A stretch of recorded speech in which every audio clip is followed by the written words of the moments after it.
Warcraft is a high fantasy action-adventure film directed by Duncan Jones and starring Travis Fimmel, Paula, Patton, a bunch of other actors in CGI.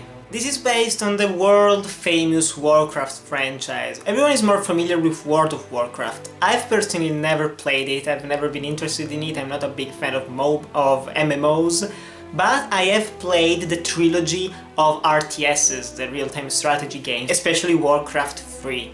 And I do like the games, but I'm not all that familiar with the plot of them.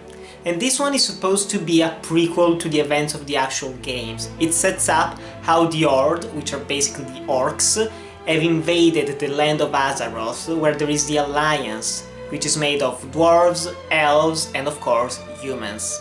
This movie has been getting a lot of hate, and I've heard most of the hate coming from non-fans of the franchise. And honestly, I don't consider myself to be a fan of this franchise, and I don't know the games all that well.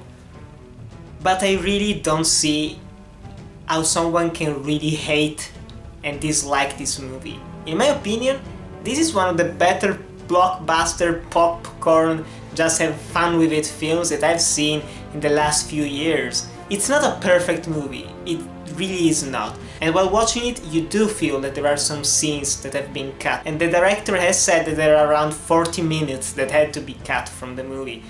Which is a lot, and it explains a couple of weird instances and weird edits, especially in the middle of the movie. But for the rest, I found this movie first of all to be very entertaining. Second, to be relatively well acted, and I have to say most of the actors did a really good job. Especially, I really did like Travis Fimmel. I'm not familiar with him, I know he's in the Vikings TV show, and I really want to see that now because it was interesting. And also Paula Patton was probably the standout in terms of acting. And also you had the orcs. I think Toby, Kebbell and a bunch of other actors, they played them. They were really good. Ben Foster was fine, and Dominic Cooper was fine as well. They felt like they were in different movies. They didn't really feel, even if they're... It's weird to say this, but their faces did not fit well in the movie. I don't like saying these kinds of things, but it just felt like they were coming from different sets. It was very weird. And then the other thing that I really loved was the CGI. This is a CGI heavy movie, but damn, it looks almost perfect. It's great to look at, and I really did love it.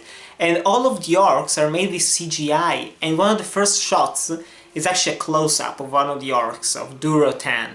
And it looks great, you can see his skin and the look on his eyes. They're very expressive orcs. And most of the CGI was top-notch. A couple of scenes were kinda weird, but for the most part it was great. And I also really enjoyed the soundtrack made by Ramin Djawadi, the same one who made the soundtrack for Game of Thrones.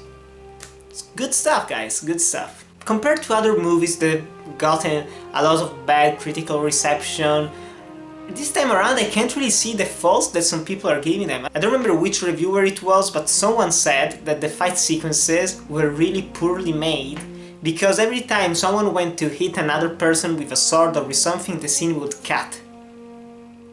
Really? I mean, we really did watch different movies because the action sequences had relatively long shots.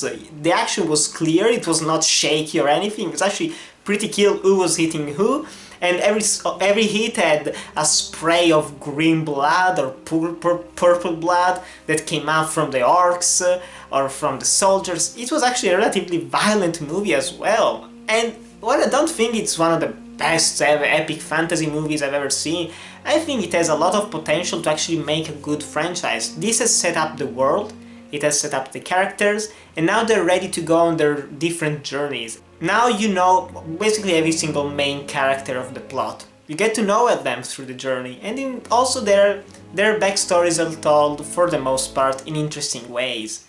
And I still don't see the hate for this movie. It really got to me because I didn't really want to go see this movie and I wasn't looking forward to it, plus the negative reception really killed it for me. And then when it started I was like, okay, here's hoping for something decent to look at least, and actually got a lot more. Sure, the story isn't all that polished, it's not as original as most other fantasy stories, but let's be honest, what has been the last original fantasy movie that you've seen that actually made you go, oh wow, that was fun? Probably Pan's Labyrinth. That's right, the last one I saw that was actually very original. But for the most part, they're all the same story of invasions. But I did think that this did different from the other movies and from the other books, is that it actually showed both sides of the spectrum. You had the humans, but also you saw the orcs, and you saw that they are also conflicted. They aren't really bad people, some of them are really evil, some of them actually want peace. It was interesting, you don't see that often in movies. And I do think that if you love fantasy movies, if you love adventures, if you love having a laugh, because it is also a relatively funny movie, I do recommend going to see Warcraft. And I also do think that they made a good job for people that are not familiar with the franchise to actually get to know the characters and the people. Even though they do almost say the name of every person before talking to them. It's like, hey Sherlock, what are you doing? Oh, hi Tony, I was doing this, why? Oh Sherlock, I don't know why I asked that. Oh, okay Tony, thanks. They keep saying the names over and over again. Okay, you do get to know and remember most of the names in the end. So definitely go see Warcraft in my opinion, especially if you can get a matinee ticket with a discount or something like that. I think it's worth your time. It's 2 hours, they go by relatively quick. It's enjoyable, it's not the best movie ever, but it definitely is one of the better video game movies I've seen ever. Yeah, there aren't that many great ones, there aren't even good ones, let's be honest, but this was actually pretty well done. Pretty well done. But still guys, have you seen Warcraft? What do you think about it? Do you love it? Do you rate it? And are you familiar with the franchise? Please tell me in the comments below. Thanks for watching, remember to like, comment, subscribe, and I'll see you in the next video.